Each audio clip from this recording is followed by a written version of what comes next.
평안히 주무셨습니까? 오늘 아침에는 이사야 29장 1절부터 14절 말씀 함께 생각하겠습니다. 오늘 문단은 크게 예루살렘이 공궁에 빠졌다가 구원을 받게 되는 1절부터 8절 말씀과 그럼에도 불구하고 하나님의 구원을 경험했음에도 불구하고 여전히 돌이키지 않은 완악한 백성을 고발하는 9절부터 14절까지의 말씀으로 둘로 나눌 수 있을 것 같습니다. 좀 자세하게 살펴보면요. 번역을 먼저 좀 보셔야 될 것 같은데 1절부터 4절까지 슬프다 아리엘이여 아리엘이여 다윗이 진 친성읍이여 해마다 절기가 돌아오려니와 라고 개역 성경은 번역했는데요. 이 번역은 이렇게 좀 번역을 해야 될 것 같습니다. 다윗이 진을 쳤던 성읍아 해에 해를 더하여 축제가 돌아오게 하여라 라고 이야기를 하는데 사실 축제만 계속 즐기고 있는 백성들을 향해서 비판한 것이라고 볼 수 있습니다. 첫 번째 우리가 생각해야 될 것은 이사야가 예루살렘이 가지고 있는 두 가지 지위를 보여주고 있는데요. 지위와 관련해서 두 가지 표현을 쓰고 있는 하나는 아리엘이라고 하는 표현이고 또 다른 하나는 다윗이라고 하는 표현입니다. 아리엘은 여기에서만 사용되고 있는 것인데 만약에 정확하지 않습니다만 이게 성전과 관련된 이름이라면 나중에 우리가 알게 되겠지만 하나님께서 성전의 주인이신데 자신의 성전을 공격하는 것이 되게 되고요. 두 번째는 다윗이라고 하는 이름. 우리는 뭐 다윗을 워낙 잘 알고 있잖아요. 통치권의 약속을 하나님께서 해 주셨는데 그럼에도 불구하고 오늘 이 말씀 두 가지 아리엘과 다윗을 통해서 하나님이 예루살렘을 심판하시는 것은 무조건적으로 하나님께서 예루살렘을 보호하시지는 않는다라고 하는 것을 우리에게 생각해 줍니다.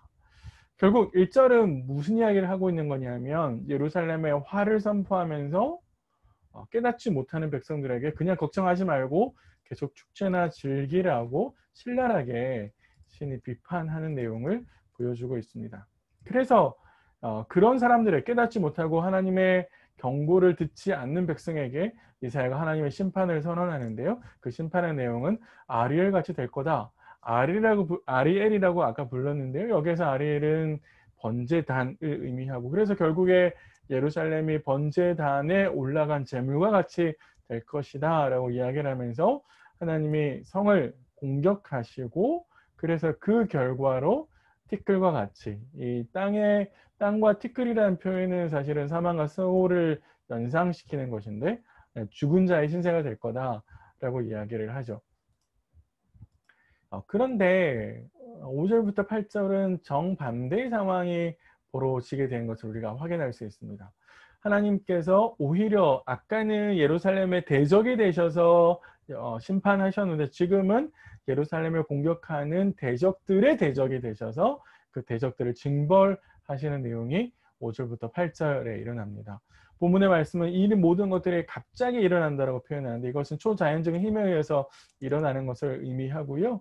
그래서 하나님께서 예루살렘 편에서 침략군을 치시고 그래서 구원을 받는 예루살렘도 그리고 예루살렘을 공격했다가 패배당하는 적군들도 마치 꿈을 꾼 것처럼 될 거다라고 경고하신 내용이 있습니다.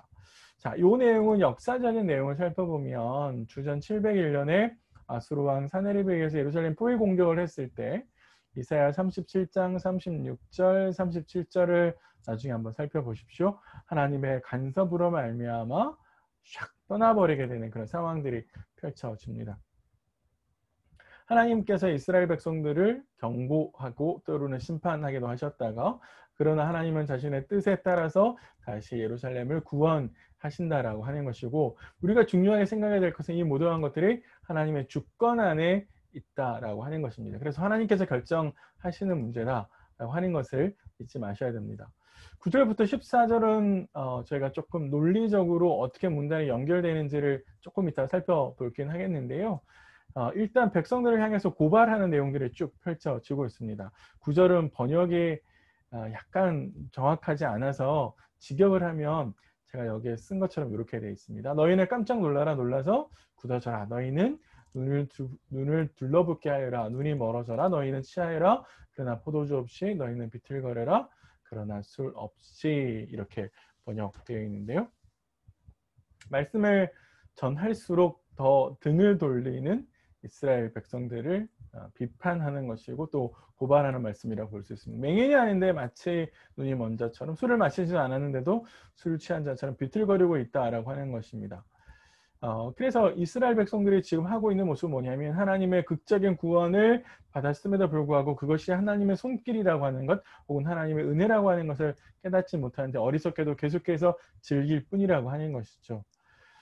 그래서 10절로 비슷한 내용 번역을 조금만 보겠습니다. 여호와께서 너희 위로 깊은 잠의 영을 부으셔서 너희 눈을 감기며 너희 머리를 덮어버렸기 때문이다. 왜 그러냐? 왜 깨닫지 못하느냐 하면 하나님으로부터 돌이키지 않으려고 하는 백성들 때문에 하나님께서 오히려 그들에게 심판으로 깊은 잠의 영을 부으셨다라고 이야기를 하고요.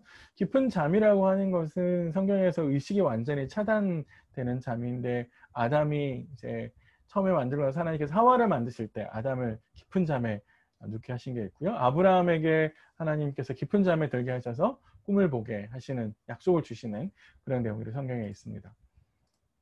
그래서 이스라엘은 하나님으로부터 돌아올 생각이 없는 그래서 완악한 그런 모습을 이제 선지자가 고발하고 있는데요. 첫 번째는 말씀을 읽을 능력이 없다라고 고발을 하고요. 하나님의 말씀은 봉 한 책의 말이 될 뿐이다 라고 이야기를 합니다. 글을 읽는 사람들은 이건 봉인된 거야 라고 해서 글을 아예 읽으려고 하지 않고요. 글을 모르는 사람은 글을 모르기 때문에 말씀을 읽지 못하는 것이죠. 선지자가 결국 하고 싶은 말은 뭐냐면 하나님의 의지를 알려고 하지도 않는다라고 하는 것을 비판하는 것이고 그래서 더 이상 선지자의 선포를 듣지 않으려고 하는 것입니다. 세 번째, 위선도 선지자가 고발하는데요. 선지자가 이렇게 비판한 것에 대해서 말을 듣는 사람들은 자신들의 경건을 주장하지만 선지자는 그러한 경건이 그저 제사만 드릴 뿐 삶의 열매를 맺지 않는 사실 이사야 1장에서 고발한 것인데요. 하나님의 제단의 뜰을 밟을 뿐이다라고 고발하는 것이죠. 그러니까 제2의 규정만을 꼬박꼬박 지켜서 가는 그런 사람들에게 하나님께서 징벌을 내리시겠다라고 이제 고발을 하고 있습니다. 우리가 생각해야 될 것은 이제 1절부터 8절하고 9절부터 14절의 문맥으로 어떻게 연결되는가라고 하는 것인데요. 아마 이렇게 연결되는 것 같습니다. 기적적인 구원을 경험했죠. 하나님께서 사네립의 손을 거두게 하셨는데 그럼에도 불구하고 이스라엘이 하나님께 돌아오거나 자신들의 잘못을 깨닫거나 왜 그렇게 그러한 일들이 일어났는지를 생각해 보지 않는 그런 완악함을 9절부터 14절을 고발한다라고 이제 볼 수 있을 것 같습니다. 오늘 저희는 오늘 말씀을 통해서 4가지 정도 생각을 좀 해보려고 하는데요. 이스라엘 백성들은 계속해서 자신의 특권을 주장할 때가 많았었는데 자신의 의무를 다하지 않은 채 그저 특권만을 누리려고 하는 하나님께 선택받은 그래서 우리에게는 다윗 왕조가 있고 혹은 뭐라 그럴까요? 성전이 있다 이렇게만 생각을 하고 있는데 하나님께서 요구하시는 삶의 열매를 맺지 않았죠. 생각해 보십시오. 우리가 한국교회가 그리고 오늘 내가 나에게 맡겨진 역할을 다 하는 거 없이 그저 특권만을 주장하는 모습이 있지 않을까 한번 생각해 보시고요. 두 번째는 예루살렘 성전과 다윗 왕조가 유대 구원을 보장해 주지 않는다라고 하는 겁니다. 성전이 있기 때문에 혹은 우리가 다윗 왕조가 우리에게 있기 때문에 구원받는 거 아닌가? 이거는 우리에게 이런 거와 똑같아요. 교회를 다니는 것 혹은 공동체 안에 있는 것 그게 마치 내 구원을 보장하는 것이라고 착각하는 것하고 똑같습니다. 직분이나 신분이 아니라 삶의 열매가 하나님의 구원이 내 안에 일어나고 있다고 하는 것을 증명해 주는 거거든요. 이런 점에 있어서 우리는 착각하면 안 될 것 같고요. 내가 주일날 예배 드리는 것 그곳으로가 아니라 선한 열매를 맺는 모습, 이웃을 돕는 모습, 내 것을 나누는 모습이 우리 안에 있어야 된다라고 선지자가 경고하고 있습니다. 세 번째요. 2번하고 약간 비슷하긴 한데 신앙의 형식과 내용을 좀 구분할 수 있어야 됩니다. 예배와 기도, 큐티하는 것 중요합니다. 중요하지 않은 게 아니에요. 중요한데 그런데 내가 예배를 했기 때문에 마치 이것으로 삶의 열매를 대신하려고 하는 진짜 하나님이 요구하시는 조금 전 말씀드렸듯이 가난한 사람들을 돕고 또 내 것을 나누는 그런 삶의 열매를 대신하려고 하는 모습이 우리 안에 있을 수 있습니다.